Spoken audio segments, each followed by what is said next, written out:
What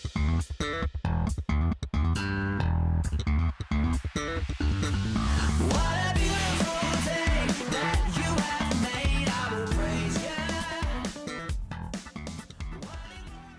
Praise God. Good morning po sa bawat isa.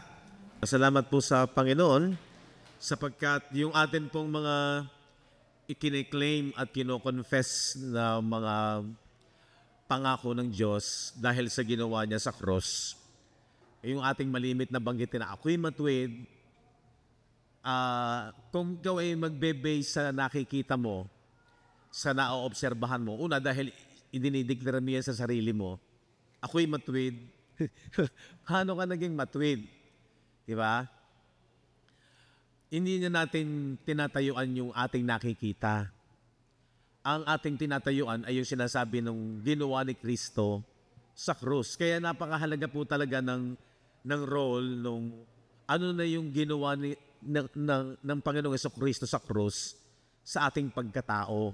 Diba? Yun po yung importante. No, ako yung matuwid, ako ang katwiran ng Diyos kay Kristo Jesus, righteousness of God in Christ Jesus. Diba? So tinatayuan mo yan, kailangan maging totoo yan, pero pag in-observe ang observation mo, ang ginamit mo sa nakikita mo, sa nararamdaman mo, sasabihin mo, di ba, parang hindi yata totoo. Sabi doon, ako ang katwiran ni Kristo. Ang pabor at pagpapala ng Diyos ay laging dumadaloy sa aking buhay. Pag sinabing lagi, wala nang tigil yon. Di ba? Laging nasa atin, laging dumadaloy. Pero kaya napaka-importante po talaga nung maliwanag sa atin ang gospel of Christ. Kasi ang dati nating kaisipan, lagi ang sukatan natin yung, teka ba, physical aspect, di ba? Pero hindi talaga doon. Kagaya nung nagiging paksa natin, hindi talaga doon ang basehan. Kasi ang kaharian ng Diyos, hindi nakikitang naririto o naririyan. Ang kaharian ng Diyos, nasa loob ninyo. Sabi ng Luke 17, sabi mismo ng Panginoong Jesucristo. So yung dala niyang kingdom ay nasa kaloob-looban natin, pantaong panloob. Parang malinaw. Pero noong una, ang labo niyan. Kaya sa isang Kristiyano, kung ako po ang tatanungin ninyo, talagang hihimukin ko kayo na maging familiar sa inyo yung ganda ng ebanghelyo, yung ginawa ni Kristo, yung kanyang pagkapako, yung kanyang pagkamatay, at yung kanyang pagkalibing. Dapat mamaster yan ng isang mananampalataya. Kasi yan yung pinaka-climax, yan yung pinakabuuan ng pangarap ng Diyos sa sangkatauhan. Yung for God so loved the world, kaya na lang mga pag-ibig ng Diyos. Yun po yun. Hindi po yun hindi po lamang yun sa physical aspect. Pangalawa na lang yan. Kaya yan po yung ating talagang pinagdidiinan. Na sana ang mga mananampalataya maging very familiar siya sa detalye nung ginawa ni Jesus sa krus ng Kalbaryo para mapanindigan mo na ako'y matuwid, ako ang katwiran ng Diyos kay Kristo Jesus, ang pabor at pagpapala ng Diyos ay laging dumadaloy sa aking buhay at mahal. Kasi doon mo makikita yung pag-ibig ng Diyos, mahal na mahal ako ng Ama. Hindi yung nangyayari dito sa ating physical, kasi sa physical, pabago-bago yung ating kondisyon. May time na may pagsubok ka, may time wala, may time masaya ka, may time malungkot ka. Di ba? May time, pangkalahatan, dumarating ang krisis. Kaya, paano mo i-connect yung blessing at favor ng Diyos na laging dumadaloy sa iyong buhay kung hindi naging maliwanag sa atin ang gospel? Amen? Kaya po ganoon na lamang yung ating pagsusumikap na tayo ay mag-aral at makaunawa.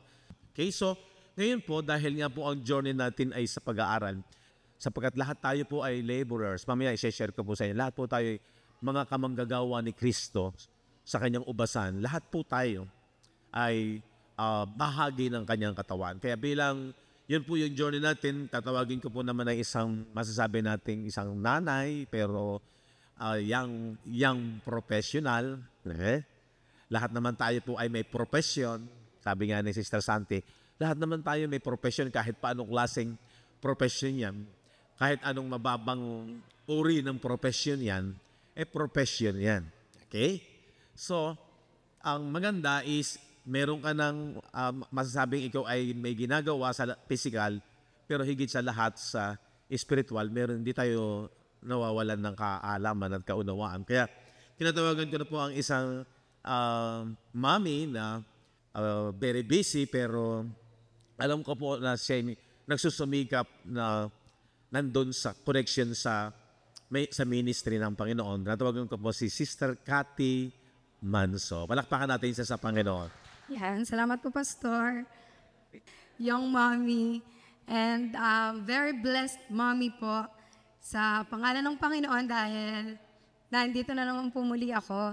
And laging blessed dahil sa pag-ibig ng Panginoon. Amen? So, blessed pa rin po dahil alam natin na ang Espiritu ng Panginoon ang siya nating guidance sa ating journey na ito. At nakakatuwa po as makikita natin yung journey natin at sa mga tumatayo dito sa unahan, makikita natin na different ages, may mga senior, may mga lola, may mga kabataan, may mga professional, at makikita natin na yung journey natin ay nagbibigay sa atin na maging limitless tayo, na magawa natin yung mga bagay na akala natin hindi natin kayang gawin. Kaya nahahamon po ba kayo yung mga hindi pa nakakatayo dito? So, nung dumating ako sa church ito, 8 years ago, ganito na din yung strategy ni Pastor. Parang magtuturo siya, then afterwards, yung mga members, sila naman yung mag-e-exhort. So, hindi na bago kasi nung una akong tumayo, pero sa gig lang yon sa Bible study lang, is 2016. Ganito na rin yung strategy niya. And yung purpose is to ma-equip tayo ng ma-equip para mas lumago yung kaalaman natin. Dahil kung tayo yung nag-share, magre-research tayo talaga and tayo mismo yung unang matututo. So napakagandang process po yung ginagawa ng ating tagapanguna. So i-grab po natin ang i-grabs. 8 years ago, nung na-introduce sa akin yung grace, ito yung mga natutunan ko. Napag-aralan natin yung tungkol sa law. Kung ano ba yung purpose ng law. Before, nung hindi ko pa alam kung ano ba talaga yung totoong meaning niyan, yung deeper meaning niyan, siguro mag-agree kayo sa akin, napakababaw lang ng understanding natin tungkol sa cross. Kumakanta tayo, at the cross I bow my knees, where your blood was shed for me. So, yun talaga yung alam natin tungkol sa krus. Namatay si Jesus, napako siya, nabuhos yung dugo niya para sa kaligtasan natin. Pero hanggang doon lang. Pero nung dumating ang biyaya ng Panginoon, nalaman natin yung totoong purpose ng cross. So, sabi sa John 1:17, ang law ay ibinigay kay Moises. Yun yung purpose ng kautusan. And sabi naman sa Romans 5:13, pwede po bang, sapagkat ang kasalanan ay nasa sanlibutan hanggang sa dumating ang kautusan, ngunit hindi ibinibilang ang kasalanan kung walang kautusan. So hindi pa ini-impute yung kasalanan nung wala pa yung law. Then nung dumating yung law, sabi sa verse 12 ng Romans 5, lahat daw po ay naging makasalanan. Lahat ng tao ay naging makasalanan. So yun yung nakita ng Panginoon na problema, naging problem na hindi kayang i-resolve ng tao. Kahit anong mathematical equation, kung anumang science or discovery, hindi kayang ma-resolve ng tao. Dahil mababasa natin sa James 2:10 yung standard ng kautusan. Sabi po dito, sapagkat ang sinumang gumanap ng buong kautusan at gayoy may matisod sa isa ay magiging makasalanan na sa lahat. Mag-failed lang daw po tayo sa isa, magiging guilty na tayo sa lahat. So, yung common lang na kautusan is yung 10 Commandments. Pero mababasa natin sa Exodus, napakadami. 600 plus. Nung nabasa po namin, ako personally, yung Book of Exodus hanggang Leviticus, nakita ko na yung kautusan or yung law ng Panginoon is very strict. Very on point. Dapat talaga wala kang palampasin. Sabi nga, ni tuldok ni kudlit, hindi pwedeng alisin. And to the point na merong priest na namatay dahil nagkamali lang sila ng very, very light. I think doon po yun sa ilawan ng tabernacle. Nagkamali lang sila. Namatay yung dalawang priest na yun. So, ganun ka high yung standard ng kautusan. And yun yung nakita ng Panginoon na hindi kaya talagang matupad ng tao. So, nagkaroon ng solusyon. Mababasa po natin sa Galatians 4, verse 4 to 5. Datapwat nang dumating ang kapanahunan, ay sinugo ng Diyos ang kanyang anak at ipinanganak ng isang babae. Ipinanganak sa ilalim ng kautusan. Verse 5, upang matubos niya ang nasa ilalim ng kautusan, upang matanggap natin ang pagkukupkop sa mga anak. Amen? So yun ang naging solution na si Jesus ay ibinigay, ipinanganak siya under the law para tupadin niya ang kautusan para sa atin. Siya na yung gagawa ng kautusan para sa atin. At ano yung magiging benefits nun para sa atin? Matatanggap natin yung pagkukupkop ng Ama. Di ba po Amazing Grace?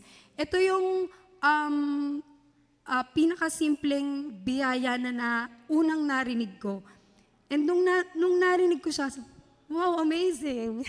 Amazing Grace, di ba? Sabi pa sa Ephesians 2:8 and 9, sapagkat sa biyaya kayo'y nangaligtas sa pamamagitan ng pananampalataya, at ito'y hindi sa inyong sarili, ito'y kaloob ng Diyos. At sabi pa sa 9, hindi sa pamamagitan ng gawa upang ang sinuman ay huwag magmapuri. So, sa pamamagitan ni Jesus, yung kaligtasan natin, we are saved not by our good works, not by self-effort, and yun talaga yung mabuting biyaya. Naalala ko pa yung illustration ni Pastor dati na ang biyaya ay parang isang buffet na lahat ay invited na kumain. At kung sino yung lalapit, sino yung kakain, siya yung mabubusog, siya yung makakatikim ng mga masasarap na hain. So ganun yung biyaya. We have to believe, we have to accept yung free gift ng Panginoon. Pero dumating po tayo dito sa teaching ng Gospel of Christ. Amen? Familiar na po ba tayo? Ilang years na po nating tinatapat niyang Gospel of Christ. Kung sa umpisa, makikita natin, napaka-mind-blowing nung topic na to dahil maraming revelation, maraming mystery. Na, ganun din po ba yung nararamdaman nyo? Parang, na-shock tayo ng very, very light. Pero ito yung Gospel of Christ, ito yung teaching na natanggap natin na mas lalong nag-elaborate or mas lalong nagpa-clear at nagpa-better ng understanding natin. Ano ba talaga yung dinil ni Jesus sa cross?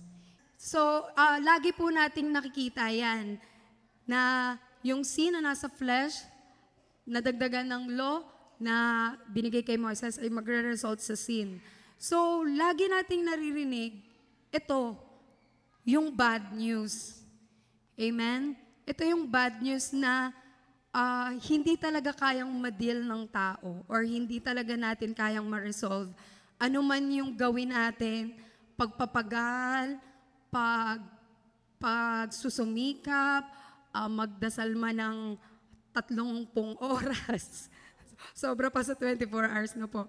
Hindi talaga po natin madideal. So, yun yung pag-ibig ng Panginoon nung namatay siya sa krus, nung siya ay napako, nung siya ay namatay, nung siya ay nalibing, isinama na niya ito.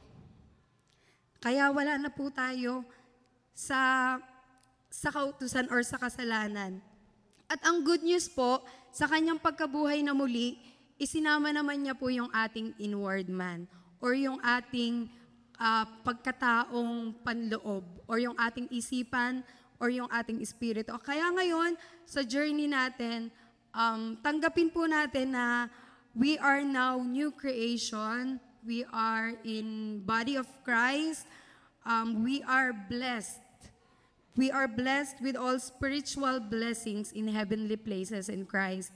And sa una, mahirap siyang i-apply sa buhay natin dahil naandito tayo sa naandito tayo sa physical world.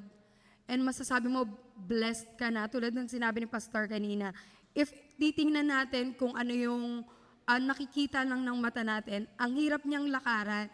Kung mapapansin po natin, paulit-ulit yung topic ng Gospel of Christ. Every week, yun yung makikita nating verse, makikita natin tong cross, paulit-ulit, pero habang pinapaulit-ulit ni Pastor, nagliliwanag at parang ang sarap na sa puso na tanggapin kung ano ba talaga yung meaning ng gospel. And sa buhay po natin, bilang nandito pa tayo sa physical, napakalaking benefits din po na natututunan natin yung mga bagay na yan. Pero yung tinapos na finished work ni Christ is hindi lang basta ginawa niya dahil sabi po sa 1 Timothy chapter 2 verse 3 to 4, ito ang mabuti at nakalulugod sa paningin ng Diyos na ating tagapagligtas, na siyang may ibig na ang lahat ng mga tao ay mangaligtas at makaalam ng katotohanan. Makaalam ng katotohanan. Sa English po ay to come unto the knowledge of truth. Pag sinabi pong knowledge, hindi lang basta alam mo. Dapat you have deeper knowing dito sa bagay na to. So, yun po yung nagiging journey natin. Yung pag-aaral natin is para maging malalim tayo sa pagkaunawa at magamit din natin sa buhay natin. So, sa akin po, nagpapasalamat ako sa Panginoon dahil sa totoo lang, itong journey natin ng Gospel of Christ ay napakalaking impact din po sa buhay ko at sa buhay ng mga mahal ko sa buhay. Dahil alam ko po na, syempre galing po tayo sa lumang katuroan at yun po yung unti-unting inaalis ng Panginoon at ngayon po nabubuhay tayo ng may galak, may totoong galak sa puso. Ano po? Totoong security sa ating mga puso. Kasi noon, oo, alam mo, ligtas ka. Alam mo yung ginawa ng Panginoon sa krus. Pero, parang may doubt. Amen? Parang may doubt na, okay, pag namatay kaya ako ngayon, talagang hindi ba magpe-perish yung hindi ba ako magpe-perish? Kakaroon ba talaga ako ng eternal life? May doubt, may fear na magkamali ka lang ng konti, naku, baka mapahamak ako. Magkasala ka, baka mapahamak ako. Wherein now, we understand na itong flesh talaga, yan talaga yung nature niya. Carnal siya na hindi natin ma-stop siya sa paggawa ng kasalanan. Pero, ang sinasabi naman ng Bible is, sabi sa Romans 6:14, hindi na daw magdodominion yung kasalanan sa atin. Dahil we're not under the law, but under the grace of God. Amen? Yan. And sabi din po sa Romans 6:11, reckon yourself dead unto sin. So patay na tayo sa kasalanan. So yung mga maliliit nating nagagawang, alam naman natin, hindi pasado sa standard ng Panginoon, it's okay, ganun na yung magiging reaction natin. Hindi tulad before na kinokondemn mo na yung sarili mo. Kasi dati, mapakanta ka lang ng konting secular song. Uy, huwag kang kumanta niyan. Parang ganun Mapaganon ka lang. Uy, huwag kang ganyan. Baka mapaano ka. Ayan di ba po? So ngayon talaga natin nararamdaman yung totoong freedom. Amen. Malaya na po ba tayo? Ito yung kabutihan na lagi tayong nakikinig dahil magbe-benefit po talaga tayo. At ang sarap po sa pakiramdam na nasumpungan talaga natin tong teaching na to dahil ang laki din ng impact. So, hindi lang basta makikinig tayo, ma-inspired tayo, na pag may problema ka, ituturo ng simbahan, pag may problema ka, if you have big problem, there is a bigger God.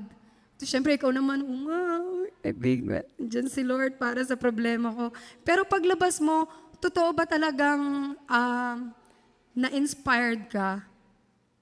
Wherein, pag nalaman natin yung totoong meaning ng cross, na yung true identity natin, yung sinasabi nga ni Pastor na tayuan natin, pag nalaman natin yung deeper meaning nito, ano man yung makikita natin, ano man yung ang problemang dumating, hindi. I am loved, I am righteous, I am blessed. Hindi man physical, pero spiritual, we are blessed. Amen? So, gusto ko pong iiwan sa inyo itong verse na to, Philippians 4:7. And the peace of God, which passeth all understanding, shall keep your hearts and mind through Christ Jesus. So, saan po, sabi po, and the peace of God, na hindi naiintindihan ng mundo, hindi naiintindihan ng physical. Saan po nanggagaling yun? Dito po sa Gospel of Christ. Di ba po ang sarap po ng pakiramdam ng buhay natin bilang Kristiyano? May problema man, pero may peace. May peace, may hope, may joy dahil sa finished work ni Christ. Kaya sama-sama po tayo sa journey na to dahil makikita po natin ang saya ng buhay. Dito po natin mas ma-appreciate yung buhay na masaya at buhay na pinangako ng Panginoon. Ito po talaga yung totoong mabuting balita. And ang prayer ko po is, hindi lang po mga kabataan, kundi tayo pong lahat, ma-equip po tayo ng ma-equip, lumalim po tayo ng lumalim sa pag-aaral na ito. Kasi itong message ng gospel, yung message ng ebanghelyo is, hindi siya dapat itago, dapat siyang i-share para mas marami pa yung ma-bless, mas marami pa yung makawala sa bondage, mas marami pa yung ma-enlighten yung mind. Just like yung naranasan natin dito sa katuruan na ito. Kaya ayun lamang po, pinagpala po tayong lahat ng Panginoon at sa Diyos po ang kapurihan. Yung buhay na ibinigay sa atin ng Panginoon, pag ikaw ay nagkaroon ng kamalayan at pananampalataya sa Diyos, makikita mo, nagiging makabuluhan ang buhay, lalo na nakikipagkaisa ka doon sa isipan ng Diyos. Alam niyo kung bakit ang mga Kristiyano, sabi ng 1 Corinthians 2:16, nasa atin ang pag-iisip ni Kristo. For who had known the mind of the Lord? Sino ba nakakaalam ng kaisipan ng Diyos para sila ituruan? Yun po yung mga born again. Yun po yung mga mananampalataya. But we have the mind of Christ. Asan ang mind? Ano ba yung mind ni Christ? Yung sinabi ni Kate kanina, yung 1 Timothy 2:3-4. Ito ang mabuti at nakalulugod sa paningin ng Diyos na ating tagapagligtas. Huwag yung kakalimutan yan. Ito yung mabuti, nakalulugod sa paningin ng Diyos na ating tagapagligtas. Ibig sabihin yan yung kalooban ng Diyos. Ito yung uri ng gawa na kalooban ng Diyos na dapat gampanan ng mga believers. Na dapat gampanan ng mga mananampalataya. Sabi ng verse 4, siya ang may ibig, ang Diyos ang may ibig, na ang lahat ng mga tao ay mga ligtas. Pag sinabing lahat, sama ka. Kasama yung ating sarili. Kaya ang Diyos, hindi siya bias. Wala siyang favoritism, wala siyang pinipili. Mayaman ka, mahirap ka. Ano yung mga experience mo sa buhay na to? Kasi maraming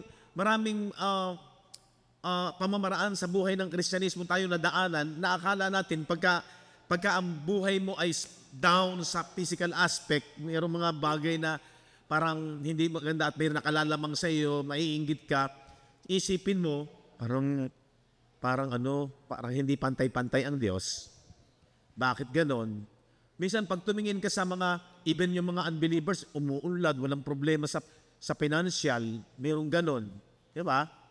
Di ba nakakaawa na parang may favoritism ang Diyos? Pero sa totoo lang, walang favoritism ang Diyos. Sapagkat ang sabi niyan, siya ang may ibig na ang lahat ay maligtas. Yan. Kaya ganito ka ang ganda yung inuunawa natin ang salita ng Diyos. Siya ang may ibig na ang lahat ay maligtas. Doon pa lang, sasaligsikin mo na nga, alam mo talaga, bakit ba sinabi na lahat, siya ay mahal niya lahat, at ibig niya lahat ay ligtas. Di ba? Dahil pag sa physical aspect ka tumingin, iba-iba yung experience natin. Iba-iba yung sitwasyon natin. May maganda, may matangkad, may pandak, may maganda, may bahagyang maganda, may ubod ng ganda. Parang ang hirap sabihin may ubod ng pangit. Ano? Diba? Iba-iba yung sitwasyon. May matalino, may average lang naman. Meron namang ubod ng talino.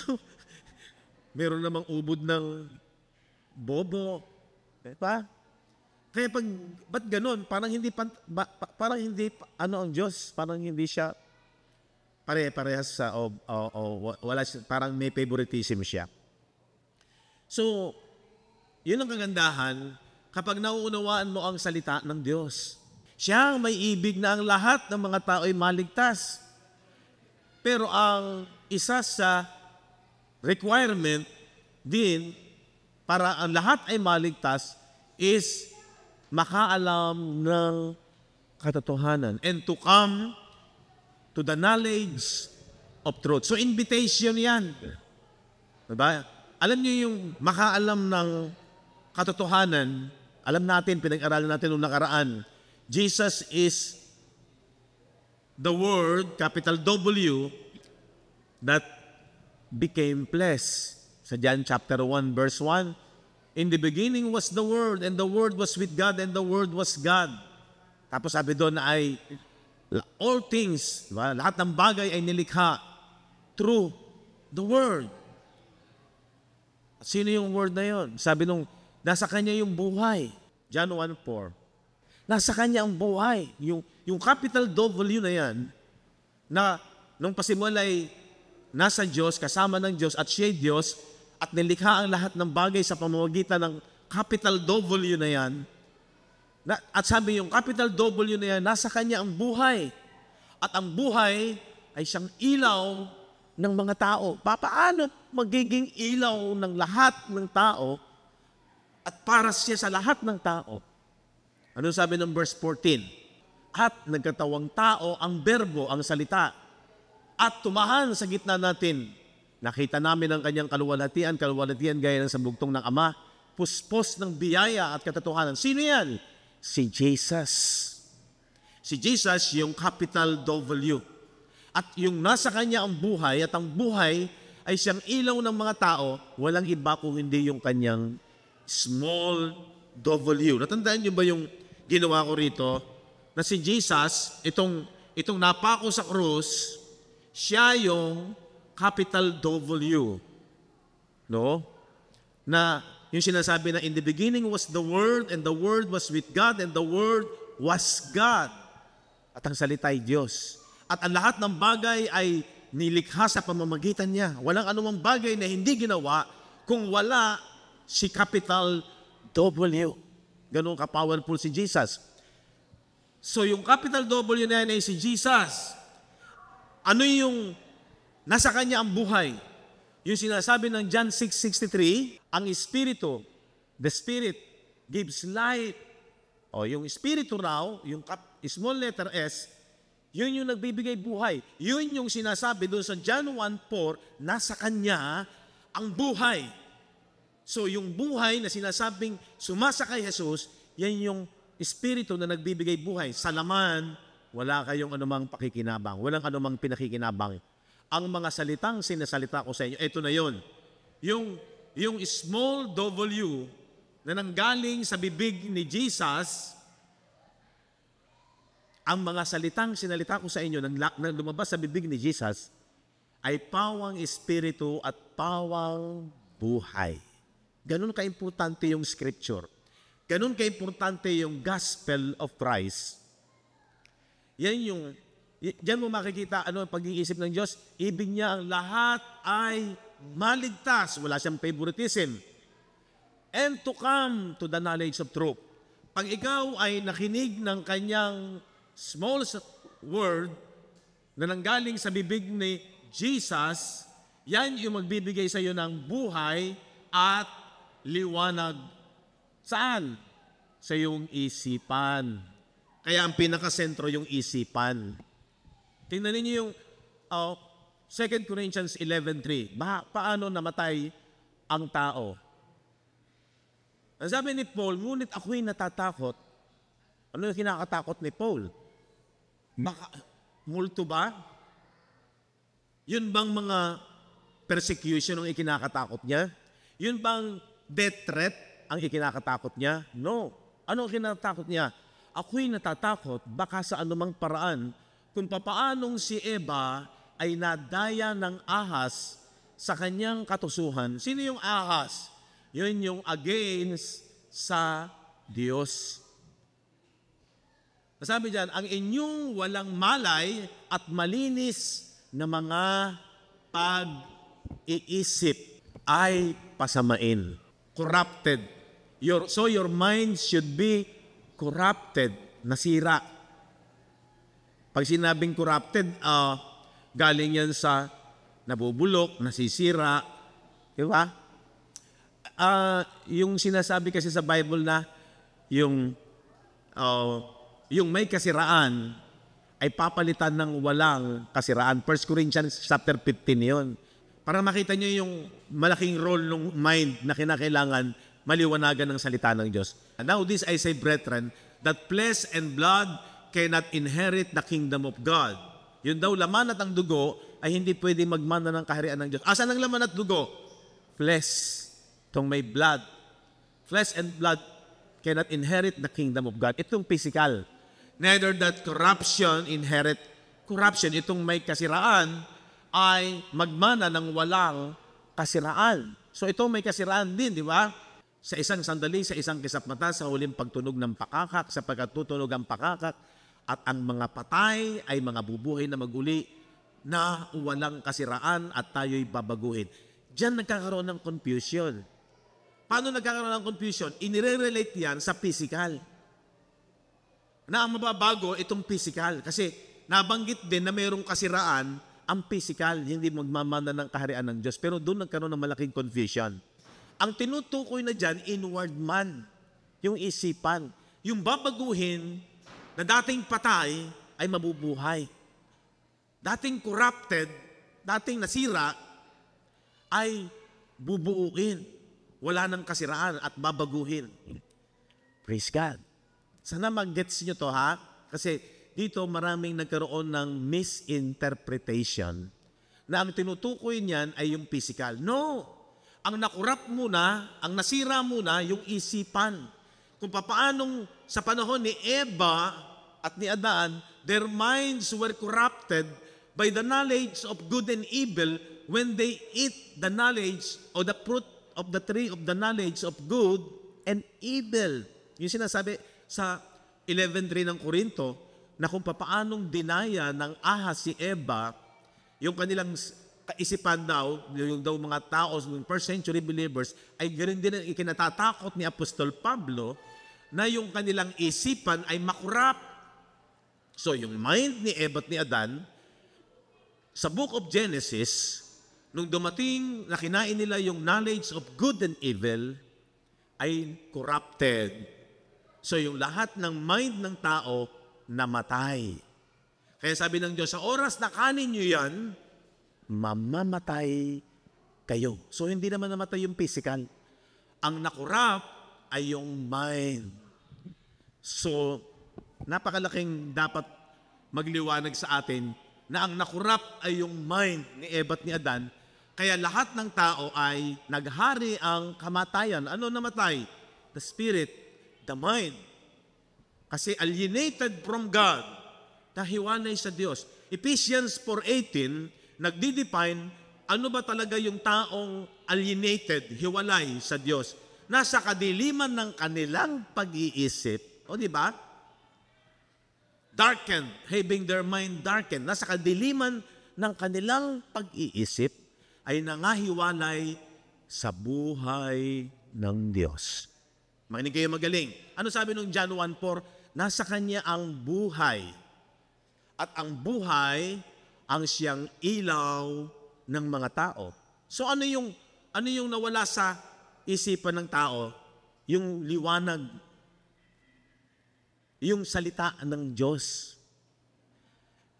Kaya yung kanilang isipan ay namatay, darkened, nagdilim, corrupted. So yun din yung binago dito sa krus ng Kalbaryo na nirepresent ni Jesus Christ sa kanyang resurrection ay yung ating inward man, yung ating mind, yung ating isipan na kapag tinanggap mo yung ginawa ni Kristo sa krus ng Kalbaryo, yung mabuting balita, yung ginawa ni Kristo, si Kristo, yung namatay, at yung kanyang aral, yung salita, doctrine of Christ, ikaw ay magkakaroon ng buhay at magkakaroon ka ng liwanag. Saan? Sa isipan. Balik mo yung Ephesians 4:18 para maintindihan natin maliwanag. Nasa kadiliman ng kanilang kaisipan, pag-iisip, ano nangyari? Nahiwalay sa buhay ng Diyos. So, ang laki ng role na ang namatay yung isipan, yung espiritu. Alienated, nahiwalay. So, ang isang taong nahiwalay sa Diyos, wala siyang salita ni Kristo patungkol sa Ebanghelyo na nagliliwanag sa kanyang isipan. Kaya, tama. Dahil na matigas ang kanilang puso, wala silang interest, wala silang appetite sa salita ng Diyos. Kaya totoo lang, Huwag pong masasaktan. Ang isang born again, parang baby. Iniaalin tulad ng Bible na gaya ng isang sanggol. You must be born again. Ang baby, pag isinilang, agad-agad hahanapin yan, gatas. Kasi, ipinanganak siya sa physical. Ipinanganak siya sa laman. Kaya yung pangangailangan ng laman, mga nutrients para sa laman, hahanapin niya para siya'y lumago, lumaki. Para ang buhay niya hindi sandali lang. Para mahabang buhay. Okay. So, ganun din sa espiritual. Ang ipinanganak sa laman, sa laman. Ang ipinanganak sa espiritu, sa espiritu. Okay? So, kapag tinanggap ng isang tao ang gospel of Christ, doon siya naligtas, doon siya tinatakan ng Holy Spirit. Nasa Kanya kayo rin naman.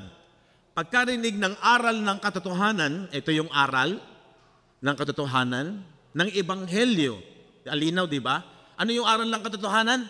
Ng Ebanghelyo. Kaya lagi tayong focus dito ng inyong kaligtasan. Dito ka naligtas.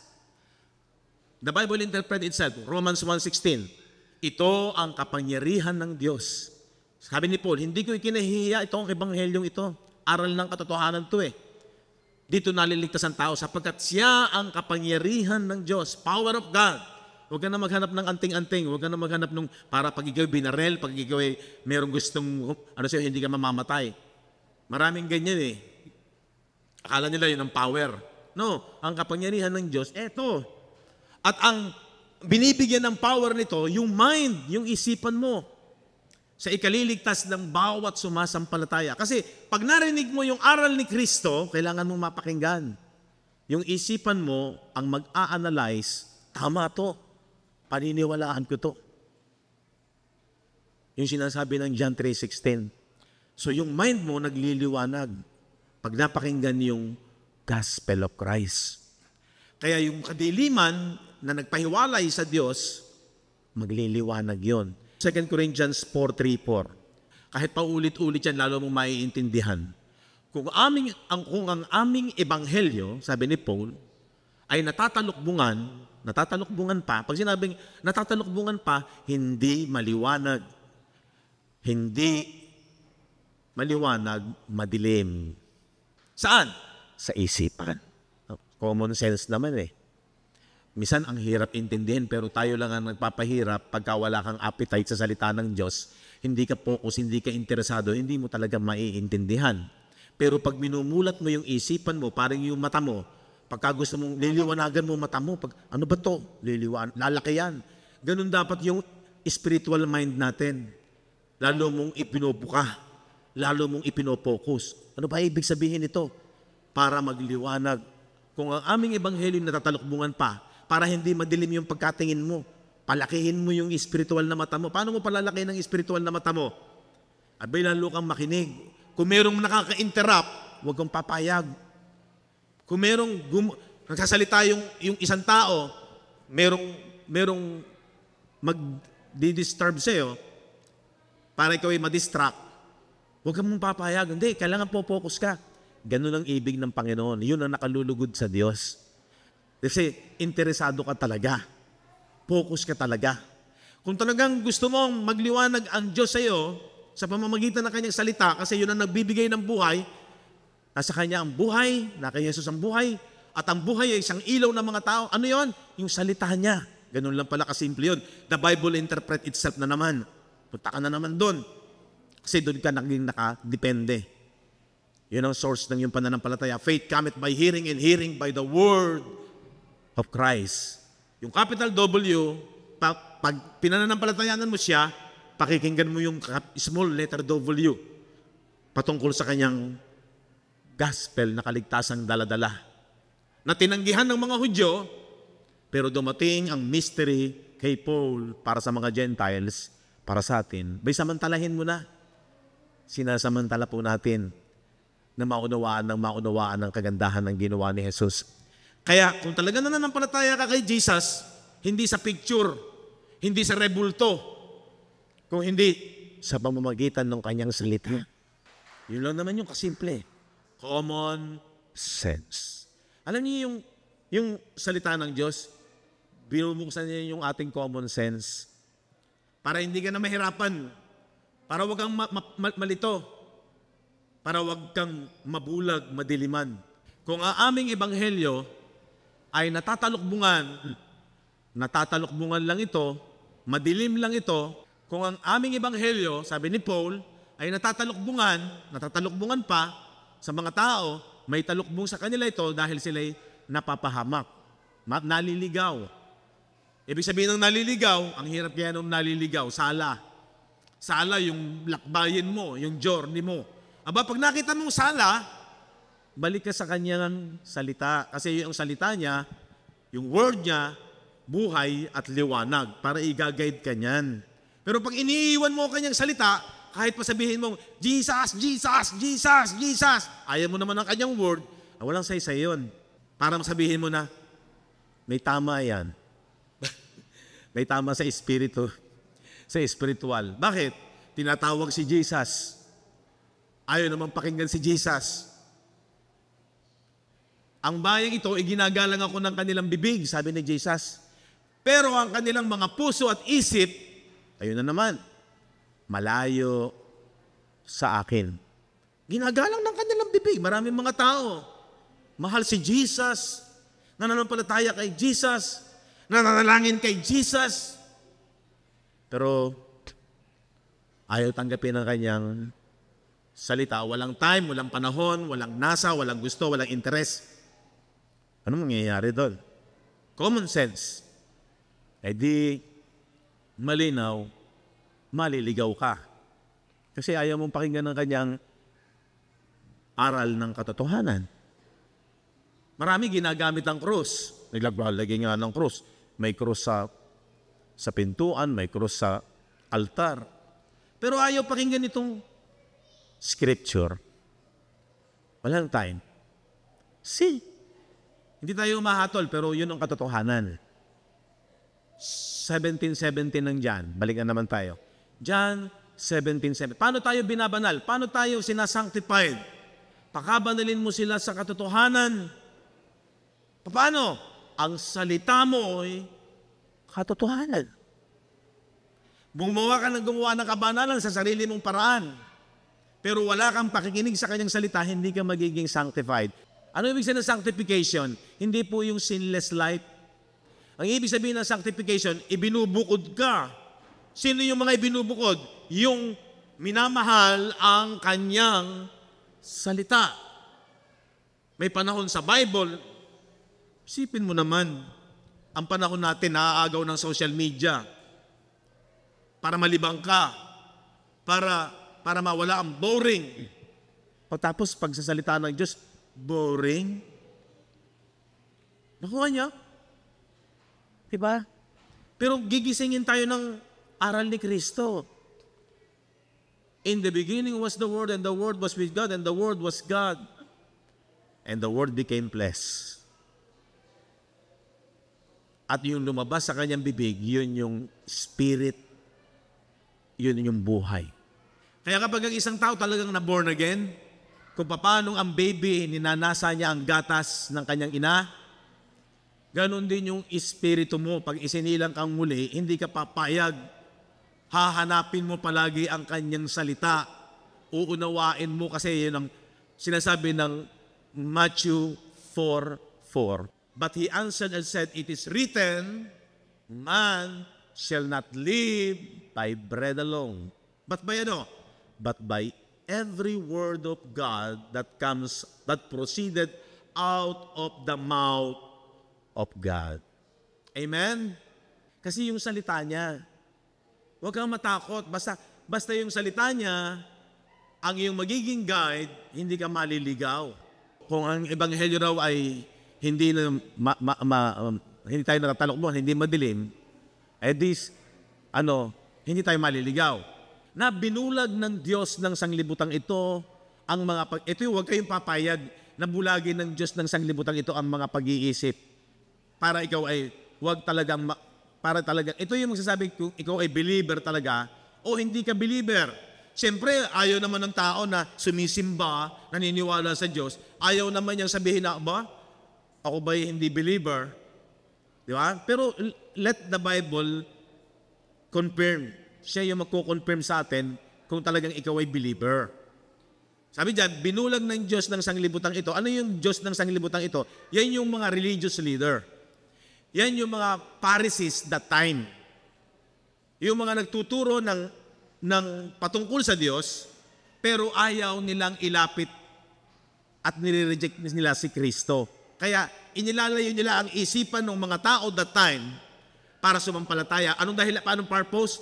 Upang sa kanila'y huwag sumilang ang kaliwanagan ng ebanghelyo. Ito yung kaligtasan kasi. Para huwag magliwanag. Mapapasin nyo ba yan?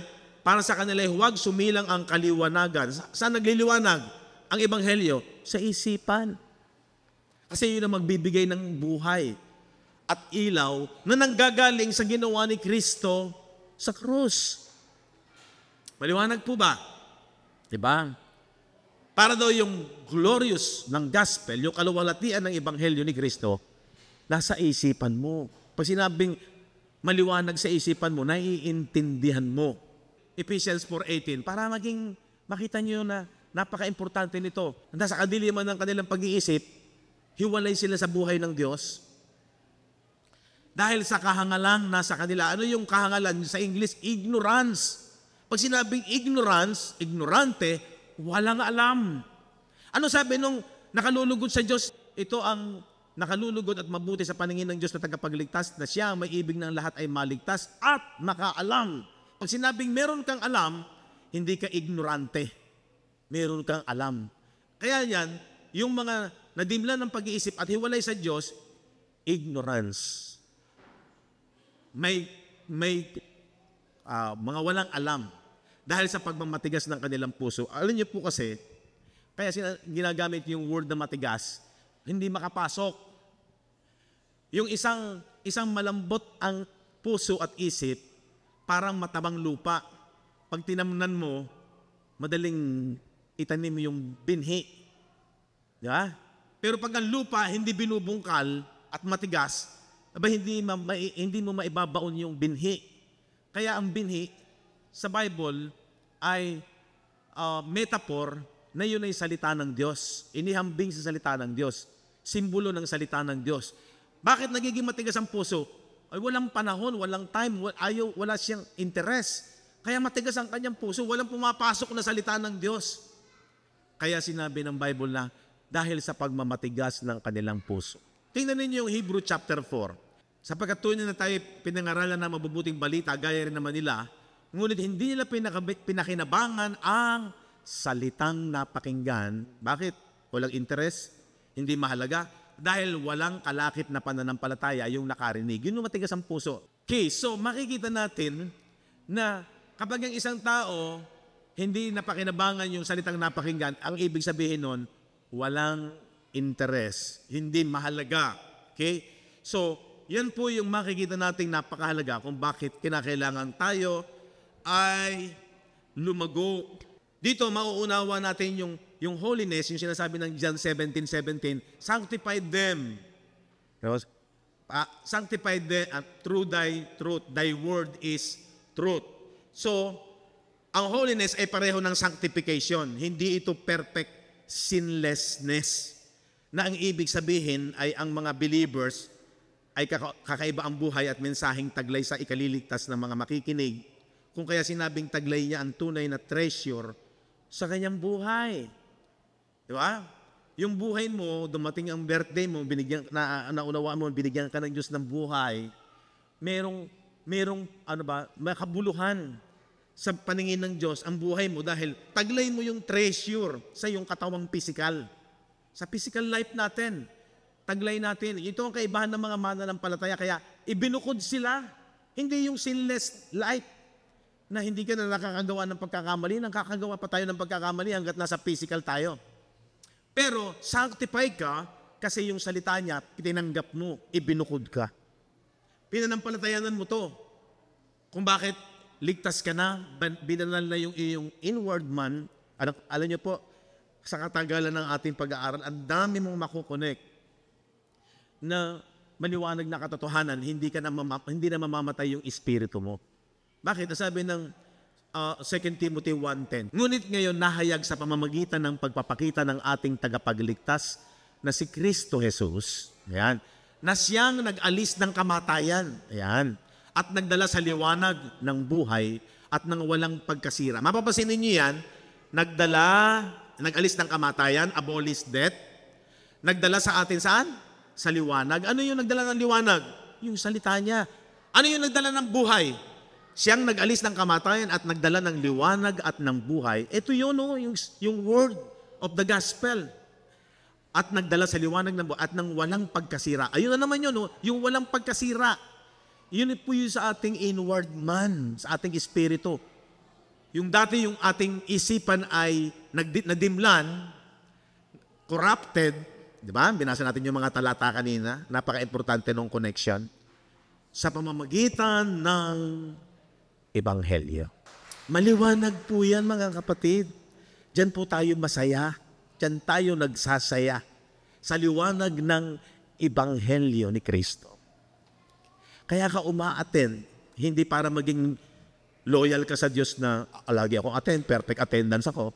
Hindi yun. Kung hindi kaya ka umaattend, sa pagkauhaw mo, sa pagkasabik mo, sinasamantala mo yung oras na makapag-aral ka ng salita ng Diyos sapagkat yun ang mas importante. Doon mo nasasamba ang Diyos. Kaya sabi ko nga, pag ang isang kapatid hindi nakaka-attend, hindi ako umahatol. Baka talagang may dahilan kaya hindi siya maka-attend. Pero sana hindi siya nagpapaiwan sa pag-aaral. Dahil ang malungkot sa aming mga magulang na isang Kristiyano o pastor na isang Kristiyano, kapag ang iyong anak ay nababaliwala yung kahalagahan at ang nababalyo lamang yung physical. Dalawa buhay natin na pinagkaloob ang Diyos. Ang ipinanganak sa laman, physical. Sa laman. Ang ipinanganak sa espiritu, sa espiritu. Pero ano yung pinapahalaga ni Jesus? Yung ipanganak ang isang tao, born again. Saan? Sa espiritu. Hindi sa physical. Diba? Sana habang tumatagal, nagiging maliwanag po sa ating isipan yan. Na mas pinahalagahan ng Diyos yung ating inward man. Kaya sabi noon, sa laman wala kayong anumang pakikinabang. Nalungkot si Jesus. Marami na sumusunod sa Kanya, nananampalataya sa Kanya for the benefits of their flesh. Dahil kumain sila. Dahil nagpapagaling si Jesus. Ano sabi ni Jesus sa John chapter 6? Huwag kayong sumunod sa akin dahil sa pagkain napapanis at nasisira. Sumunod kayo sa akin dahil sa buhay na walang hanggan. Amen? nung araw, hindi naman natin masisisi, lahat tayo nagkamali. Palagi nating inia-apply ang salita ng Diyos sa physical aspect ng buhay. Pangalawa lang yan. Ang sabi ng Diyos, unahin niyo ang aking kaharian, ang aking katwiran, at idadagdag ng Diyos ang lahat ng inyong pangangailangan. Kasi nagmamalasakit na naman siya sa physical. Pero dapat huwag madaya ang timbangan natin. Ang Diyos napupuot sa madayang timbangan. Kung sa mga komersyo, sa mga mangangalakal, ay maiinis ka doon sa mga taong nandadaya ang timbangan, ang Diyos naman, in the Spirit, sa buhay ng tao, ay nalulungkot siya at napupuot siya kapag ang timbangan ng isang tao hindi tama. Laging lamang yung kabila. Dapat ayon sa balanse ng Diyos. Ano sabi ng balanse ng Diyos? 6:33 ng Matthew, seek ye first the kingdom of God. Unahin niyo muna ang kanyang kaharian. Pag sinabing nauuna, lamang ang kanyang katwiran. Ito yung kanyang katwiran.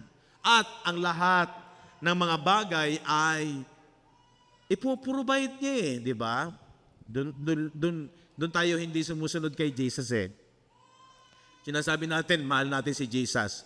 Pero yung totoo niyan, doon tayo minsan bagsak. Pero lagi tayong ginigising ng kanyang salita para ma-analyze natin kung ano, dapat ganito. Yung lifestyle ko, mananatili ba yung lifestyle ko ganito? Ikaw rin naman, tayo rin naman, ayon sa napapakinggan nating salita, ang hahatol, desisyonan mo. Ang dami nung magbago tayo ng buhay, pag tuwing bagong taon. Oh, pero paulit-ulit lang. Pero habang may buhay tayo, habang may lakas tayo, sana magising tayo sa katotohanan. No? Na ang sabi ng 2 Corinthians chapter 4 verse 5 to 7, tingnan natin. Sapagkat hindi namin ipinangangaral ang aming sarili. Tandaan niyo to. Pag ang nangangaral dito, palaging, alam niyo po, ako, ganito, yung buhay ko, ganito ginawa ko para wag kang maghirap, ganito. Puro buhay lamang sa physical, at ang iniaaral niya, yung kanyang sarili lamang. Hindi sana masama yun sa physical living. Pero pag patungkol sa kaligtasan, ang sabi ni Paul, hindi namin ipinapangaral ang aming sarili. Kung hindi si Kristo Jesus ng Panginoon. At kami gaya lang ng mga alipin para kay Kristo. Yun ang purpose ng mangangaral, nagtuturo ng buhay ng isang taong Kristiyano talagang nananampalataya kay Kristo. Tuloy natin, verse 6. Yamang ang Diyos ang nagsabi, magniningning ang ilaw sa kadiliman. Ayan na naman. Asa na ng ilaw? Yun o. Diba? Ang ilaw sa kadiliman. Saan nagdilim? Sa isipan. Ganun lang kasimple yun. Huwag ka namang mag-create ka ng superstitious belief na may mga masamang espiritu. No, sa isip lang yun. Kaya ang battle, sa mind. Ang labanan, sa mind. Sabi diyan, na siyang nagniningning sa aming mga puso upang magbigay ng liwanag sa pagkakilala sa kaluwalhatian ng Diyos sa mukha ni Jesucristo. Paano mo mababadha ang mukha ng Diyos? Pag naunawaan mo ang ebanghelyo ni Kristo. Verse 7, ngunit, ito yung mga Kristiyano, taglay namin ang kayamanang ito. Meron tayong kayamanang taglay-taglay. Ito yung kakaiba ng mga believers sa mga hindi believers. Taglay mo sa iyong isipan kung ano yung ganda ng ginawa ni Kristo sa iyong katauhan sa panloob mong pagkatao. Pag nasa loob mo, kaya itong physical natin, sisidlang lupa na ang dala ay kayamanan. Ano yung kayamanan? Yung ginawa ni Kristo Jesus doon sa ating inward man. Nasa loob. Kaya yung iyong panlabas, sisidlan. Habang nabubuhay ka sa lupang ito, dala-dala mo yung kayamanan na pinaghirapan na ginawa ni Kristo doon sa krus ng Kalbaryo. Amen. Bless ka nun. Kahit na minsan may experience kang hindi maganda sa physical. Tandaan ninyo yan. Kaya ikaw ay, yung isipan mo, mayroong kang kaliwanagan. Tuloy natin, verse 7. Taglay-taglay sa sisidlang lupang ito, upang ang dakilang kalakhan ng kapangyarihan ay maging mula sa Diyos at huwag sa aming sarili. Pagka puro sa physical, panlabas, mayabang, magyayabang ka at parang hahamakin mo, hindi kita kagaya. Ako, ganito, ako hindi naghihirap. Kami, ganito, ganyan. Kahit pa sumunod ang aming lahi, hindi na maghihirap ang aking anak. Dami ko na kasing ari-arian. Hindi ganun. Kasi hindi sa sarili natin. Ang kayamanan taglay natin ay yung ganda ng ginawa ni Kristo doon sa ating taong panloob. Amen? Maligaya po ba kayo? Diyan matatransform yung happiness mo. Yung joy mo, hindi na lang dito sa physical. Pangalawang bagay yan. Salamat. Kumain tayo ng masarap. May provision ng Diyos. May time, nakakakain tayo ng masarap. May time, may pera tayo sa bulsa. May time, naghihikaos tayo. Ganun lang talaga buhay sa physical. Pero wala tayong may pagmamalaki dyan. Iiwan din naman natin yan. So ano yung the best na ipamamana ko sa anak ko? Sa pamilya ko? Ano yung the best na igugugol ko at i-invest ko para sa aking mga mahal sa buhay? And even sa yung mga kaibigan at sa mga tao susunod at susunod. Walang iba kung hindi yung kayamanan ginawa ni Kristo. Dahil yan yung sisidlang, ito yung sisidlang lupa na taglay ang kayamanan ng isang Kristiyano. Tingnan natin itong 2 Timothy 2:21. Kung ang sino man nga ay malinis sa alinman sa mga ito. Sino yung malinis? Yung may dala ng salita ng mabuting balita sa isipan. Tandaan nyo, John 17:17. Sanctify them through the truth. Thy word is truth. Tama? Pakabanalin mo sila sa katotohanan. Ano sabi dyan? Kung ang sino man ay malinis sa alinman sa mga ito, ay magiging sisidlang ikapupuri. A vessel of honor. Ang buhay mo nagiging kalugod-lugod sa Diyos dahil taglay-taglay ng iyong sisidlang lupa sa physical. May purpose ngayon ang physical life natin.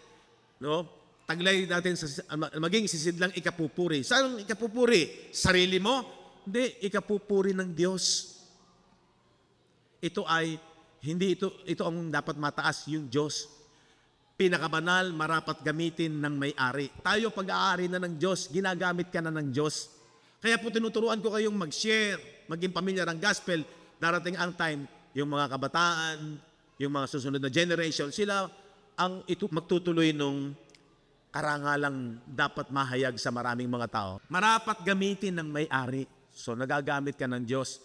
Nahahanda sa lahat ng gawang mabuti. Ano yun? Ito po yun. Hindi po yung maging matulungin ka lang sa iyong kapwa, bigyan mo mahihirap. Hindi lang yun. Pang-physical lang yun. Ang purpose ng paggawa ng mabuti ay yung maging sisidlan kang ikapupuri ng Diyos. Kasi pag ikaw ay tumulong sa iyong kapwa, ikaw ang matataas eh. Di ba? Pag ikaw ay tumulong sa iyong kapwa, hindi ka makakalimutan. Tatanaw ng utang na loob sa iyo yon. Pero hindi ang Diyos ang mapupuri. Dito mag-ingat po tayo. Sa paggawa ng mabuti, kailangan sa ikapupuri ng Diyos. Hindi ikaw. Kasi pag yan, matulungin yung taong yan. Talagang maraming ang isipan niya pang-komunidad na wala ang Diyos, nakakalungkot. Okay, sa tao. Parang ang batigaw na umaalingaw-ngaw. Pero yung sa Diyos, yung pag-ibig niya, hindi na itataas, napupuri, at nabibigyan ng karangalan. Noong araw, gumawa ka ng mabuti, wala naman pong masama doon. Pero ngayon, gagawa ako ng mabuti sa aking kapwa para dalhin ko siya sa buhay at liwanag, kaligtasan. Kasi yung gawin mong mabuti sa iyong kapwa, baka ikaw nga ang mataas eh. Sa iyo tatanaw ng utang na loob. Pero sa Diyos, hindi. Ang isipan ng mga Kristiyano ay kakaiba. Sanctified, hiwalay. Binukod ka. Siguro malalaman nyo ngayon yung holiness, sanctification is through the light of the word of the gospel of Christ. Sa pamamagitan ng liwanag ng Ebanghelyo ni Kristo, nagiging makulay at makabuluhan ang buhay. Alam niyo yung mga, ano yung mga sisidlan? Bote, box, okay? Ano pa? Bag. Kahit anong ganda ng sisidlan, pero kung ang laman ay walang kwenta, di yun masyadong may value. Pero kahit walang mababang uri ng sisidlan, makinig kayo magaling ha, kahit mababa ang uri ng sisidlan, pero kung ang laman doon, yung paper bag lang pala yun, pero ang laman pala nun ay andun yung mga alahas, na ginto talaga, mamahalin. Ano po yun? Iingatan mo yun. Mahalaga sa iyo yun. Tama? Tama? Ganon din po tayo sa Diyos. Kapag tayo ay naging sisidlang taglay-taglay natin ang kanyang kayamanang pinaghirapan at mula pa ng pasimula, yun na yung nasa isip niya, before the foundation of the earth, yun ang nasa isip niya, na lahat ng magpapahalaga sa kanya ay pahahalagahan ang ginawa niya sa krus ng Kalbaryo. You are a vessel of honor. Amen? Amen? Ikaw ay nakalulugod at espesyal sa Diyos. Tandaan niyo itong sasabihin ko. Ganun ang dahilan kung bakit kailangan maging pamilyar sa atin ang gospel. At ite-treasure mo yan, kayamanan mo yan. Ang isang tao, kahit anong ganda niya, matangkad siya, perfect ang kanyang physical, pero kung sa mata ng Diyos, hindi na kikita ang ginawa ni Kristo, ang kanyang kayamanan, ang kanyang bugtong na anak, ang pinakamahal niya, yun ay magiging sisidlan lamang na walang kabuluhan. Kaya salamat sa Panginoon. Ito ang dahilan kung bakit lagi nating pinagyayaman ang katotohanan ng Ebanghelyo ng Panginoong Jesucristo. Amen?